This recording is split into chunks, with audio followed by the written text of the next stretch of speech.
Hey guys, so today what we're going to be doing is we're going to be looking at unicellular organisms.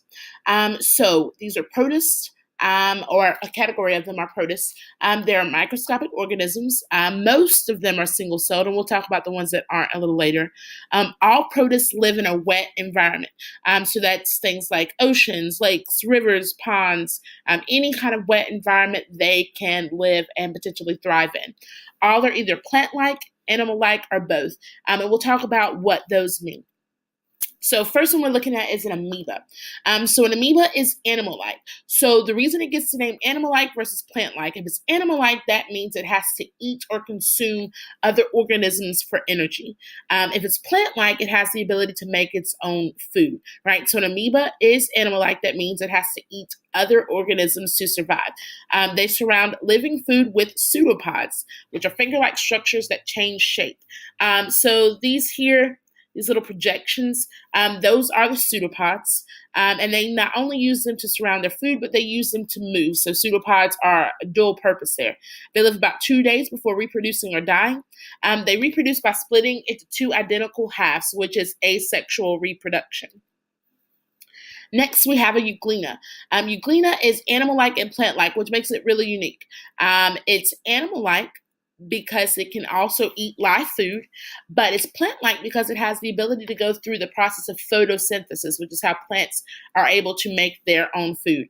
It moves with a flagella, which is a tail that moves back and forth. It has the flagella now is that long hair-like structure there. It has a red eye spot to sense light. That's how it's able to produce its own food. Lives about 3 weeks, reproduces asexually through splitting. And this is a more detailed picture of the euglena there. A paramecium. This is animal-like. It moves using small hairs called cilia. You can't really see them too well in this picture here, but you can see them a little better in this one here. It moves using these small hairs, can live for millions of years if left alone. They're oftentimes found, the ones that live millions of years are found at the bottom of oceans, near heat vents and things like that. They reproduce both asexually and sexually. A volvox, this is a plant-like organism, and it has the ability to make its own food through photosynthesis. So again, we're going to see that characteristic, that eye spot there. That is a key characteristic of things that are plant-like. It moves using two flagella that beat together to roll the volvox. And again, you can't see the flagella here, but you can see them in this more detailed diagram down here. Lives only about 2 days, reproduces sexually and asexually by using daughter colonies. Has an eye spot to sense light. So like these little guys here, those are the daughter colonies, and that's how it's able to make more of itself. And we'll talk about those more in class.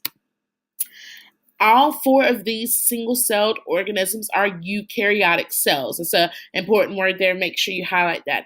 Eukaryotic cells are cells that have a nucleus, and a nucleus is the control center of a cell. All right, and that's something we're going to be looking at in class. And yeah.